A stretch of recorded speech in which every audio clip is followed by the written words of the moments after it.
Yeah, look, I know everything is tight right now, but we're about to get shooting on Tick, Tick, Boom started. You guys have that explosion ready for me yet? Wait, no, I didn't say do it now. Whoo! Yeah, you heard that? Yeah, that was a planned explosion that I said not to set off yet. Hang on, I'm getting another call. Yeah, we're about to get started right now. Wait, you're telling me that Tick, Tick, Boom is not an action movie? It's a musical. Well, I don't have a musical bone in my body to get this thing started. Come on, speed it up. Wait. I got it. Tick, tick. What is up, everybody? Random Man here. I hope everyone out there is continuing to stay safe and be well during this unpredictable time, as I am here bringing you my review for the film adaptation of Tick, Tick, Boom, based on the stage musical of the same name by Jonathan Larson. The plot of this biographical musical drama basically follows Larson, played by Andrew Garfield, on the cusp of his 30th birthday as he navigates love, friendship, and the pressures of being an aspiring artist in New York City. Going into this movie, I was quite curious to see it, as it is the directorial debut of its producer and director, Lin-Manuel Miranda. Now, he in recent years has become more and more prominent with all the projects that he has been associated with. From his works such as Hamilton, which I love, to all the stuff that he has done with Disney, to even earlier this year, the film adaptation of one of his musicals, In the Heights, getting a release, which I also love. There has been quite a lot that Miranda has been doing. And now, as I said, he makes his debut behind the camera as a director. It also interested me for who the subject of this story was, that being Jonathan Larson, who is best known as the mind behind the hit Broadway musical Rent, which he tragically did not live to see the success for, as he passed away hours before the first show was even put on. Before he conjured up that project, he conjured up Tick, Tick, Boom, which told his life story up until that point in his life. And the cast here, on top of Lin-Manuel Miranda being behind the camera, also had me hooked. Speaking of the cast, getting into them and their performances, we have Andrew Garfield in the role of Larson. Now, he is, and I think has been for the last few years, remained to be one of the most underrated actors working in Hollywood today. I think that he is somebody with so much talent, and we've known him for quite a few things over the years, but I think this will become one of his signature performances. I think that Garfield's gargantuan bravado across this movie really does make it tick, no pun intended. Seeing him play someone who is about to turn 30 and has dedicated his life to this specific project called Superbia, that he has just put all of his time and effort into, while also struggling to make a living and also balance everything else in his life. This is something that takes a lot for an actor to be able to express on screen. And Garfield, in what he does, is able to show us how there is so much to being an artist. Plus, Garfield does it all while doing his own singing, which certainly impressed me. And I think that the Best Actor race this year at the Oscars is an interesting one. Though I said in my previous review for King Richard that Will Smith is the frontrunner in that category this year, I do think that Garfield is of worthy mention to be in that conversation as well. Either way, I think this is one of his best film performances, up there with the likes of Silence, Hacksaw Ridge, which he was Oscar nominated for, and The Social Network. Not to be remiss in the rest of the cast here are the supporting performances, which include the likes of Alexandra Shipp, who plays Larson's girlfriend Susan. I thought they made for a cute couple, but there was certainly some rifts in between their chemistry on purpose in terms of their characters, as there's a lot of stuff being piled onto Larson with him trying to do everything that he does in this film. And Shipp here, also as a performer, as a singer, she has this great duet moment with Vanessa Hudgens, who's also in this movie as a friend of Larson's, and Vanessa Hudgens. What a breathtakingly gorgeous woman she is. And I think that in this movie, she provides probably the best film performance I've ever seen from her as well, as she certainly has the singing chops, as she shows off in this movie, and has been showing off since a lot of us first knew her for the High School Musical films, which I personally cannot stand, despite musicals being my jam.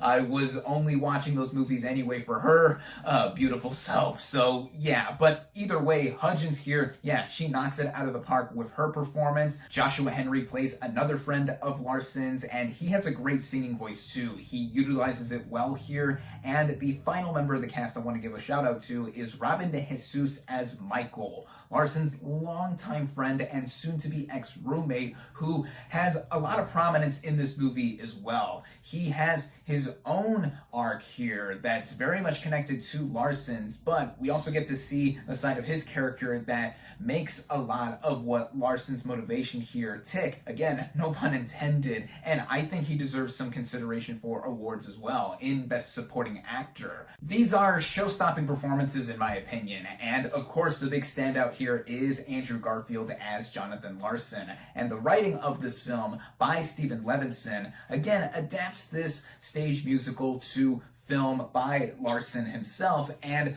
while I was not familiar at all with the life story of Larson prior to this movie, it is interesting to see how this kind of story is structured in its total. We see this movie be framed around Larson performing this musical on stage in front of an audience with some of the members of the cast with him, and he is recounting everything that this story is about, while also in between interjecting musical numbers that are often initiated by him. Now, this approach is certainly nothing new, especially when it comes to musicals, in terms of how we get a narrative going and then go across it until its end. But with this story in particular, given that it is so central around Larson and who he is, it works for how we are able to see his day-to-day routine, and also just the plight of him in getting his passion project Superbia off the ground, and everything around him just getting in the way, or even himself getting in the way of this being done.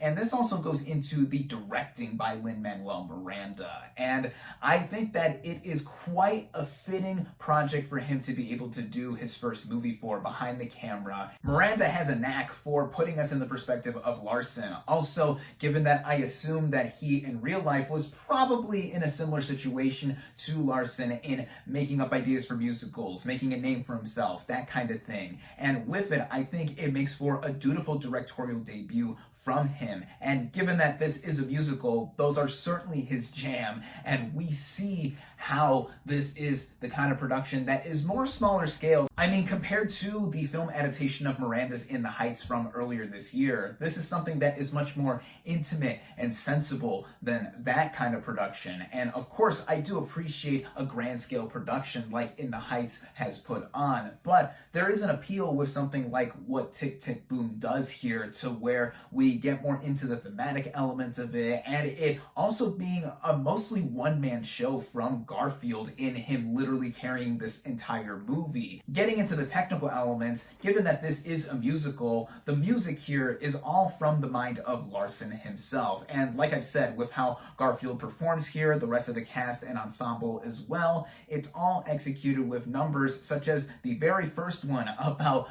Larson turning 30. That just, it has a very catchy hook to it, and I'm like, wow, that's probably something I'm gonna sing when I eventually am about to turn 30. The editing of this film I have to mention as well, because in the way it is cut, it has a very snappy / punchy feel to it. Not that it is erratically edited together in how there are too many cuts all the time, or just it moving at a fast pace. No, it does feel that way in a lot of moments, just in us being in Larson's perspective, but it helps keep the movie moving along literally in its musical moments, and also just how the narrative plays out. And this also goes into how this movie runs really well at just under 2 hours in length. I really never felt it dragging or lagging at any moment, what with everything that is happening in the story. And then just with the look of this movie overall, I do think that it looks great, even with there being some noticeable moments here with the budget looking like it was stretching itself a little thin, even with this movie not being so large in scale. But but that's really not something I can knock the movie too much for. Really, the only things that I can say in terms of issues I have with this movie have to do with, yeah, the hallmarks of musicals being present in here. This is very much a musical, but I don't think that it's one that will give anyone who watches it that is normally not into musicals any sign of caution. There are details and tidbits here that musical and theater fans alike will easily be able to point out and will fly over the heads of anyone else not so versed into that culture. For example, legendary lyricist and composer Stephen Sondheim is a character in this movie played by Bradley Whitford. There are cameos from many individuals that have collaborated with Lin-Manuel Miranda in the past. There's even a cameo by him in this movie. Try to point him out if you watch this film. But all in all, I was quite surprised while watching Tick, Tick, Boom, because I knew, as I said, musicals are my jam, and I've been a fan of Miranda for the past few years. But with what he does here in making this his directorial debut in film, it's something that I think will give him promise as to whatever he would do next. I even prefer this movie to the film adaptation of In the Heights, which again, I love, but with how I think Tick, Tick, Boom is constructed altogether and it being readily available to stream on Netflix, which is how I watched it, I hope more and more people will be able to give this movie a chance and see what it does and how they react to it. Yeah, just spreading the love of movies all around, which is, of course, what I'm all about. I thought that Tick, Tick, Boom was terrific. I loved it. It is one of my favorite movies of the year thus far. I highly recommend it. My final verdict for Tick, Tick, Boom is 4.5 out of 5 stars.